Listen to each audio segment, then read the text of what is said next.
नमस्कार, आप देख रहे हैं न्यूज़ 18 बिहार झारखंड का डिजिटल प्लेटफॉर्म और मैं हूं आपके साथ लक्ष्मी। देखिए, सरकार समय समय पर श्रम कानूनों में बदलाव करती रहती है ताकि कर्मचारियों की जिंदगी थोड़ी आसान हो सके।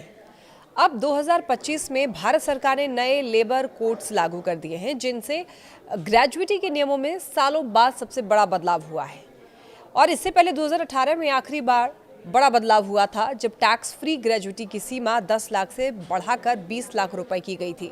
पिछले कई सालों से निजी कर्मचारियों के लिए नियम लगभग वैसे ही थे, लेकिन 21 नवंबर 2025 से ये पूरी व्यवस्था बदल गई है। जी हाँ, अब ज्यादा लोगों को ग्रेजुएटी का हक मिलेगा। पैसा कैसे गिना जाएगा, कितना टैक्स लगेगा और कंपनियों को क्या क्या दिखाना होगा, सब कुछ पहले से ज्यादा और आसान हो गया है। खास बात यह है कि अब फिक्स्ड टर्म या कॉन्ट्रैक्ट पर काम करने वाले कर्मचारियों को भी कम समय में ग्रेजुएटी मिलने लगी है। सबसे बड़ा बदलाव यह है कि अब फिक्स्ड टर्म और कॉन्ट्रैक्ट कर्मचारी सिर्फ 1 साल काम करने के बाद ही ग्रेजुएटी के हकदार हो जाएंगे।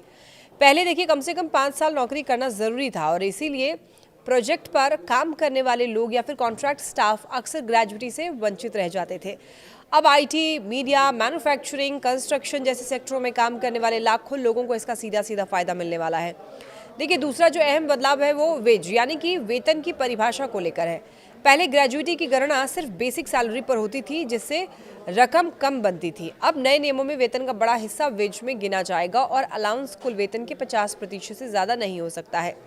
इसका सीधा मतलब ये है कि अब ग्रेजुएटी की गणना ज्यादा वेतन पर होगी और कई कर्मचारियों की ग्रेजुएटी 25 से 50% तक बढ़ सकती है।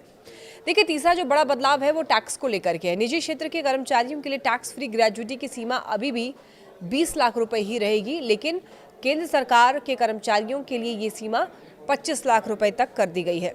यानी कि सरकारी कर्मचारियों को टैक्स के मामले में और राहत मिलेगी।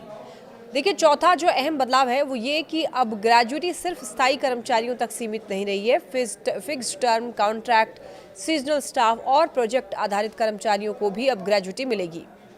कुछ मामलों में देखिए, अनुपात के हिसाब से इससे संगठित क्षेत्र में लगभग जो है वो हर तरह के कर्मचारी इसके दायरे में आ गए हैं। जहां एट्रिशन ज्यादा होता है, वहां ये नियम कर्मचारियों को जोड़े रखने में मदद करेंगे। पांचवा बदलाव कंपनियों से जुड़ा हुआ है। अब कंपनियों को अपनी ग्रेजुएटी देनदारी को बैलेंस शीट में साफ साफ दिखाना होगा। इसका मतलब ये कि अब कंपनियां ये नहीं छुपा पाएंगी कि उन्हें भविष्य में कर्मचारियों को कितनी ग्रेजुएटी देनी है। इससे कर्मचारियों के लिए फायदा ये होगा कि समय पर पेमेंट को लेकर कंपनियों की जवाबदेही बढ़ेगी।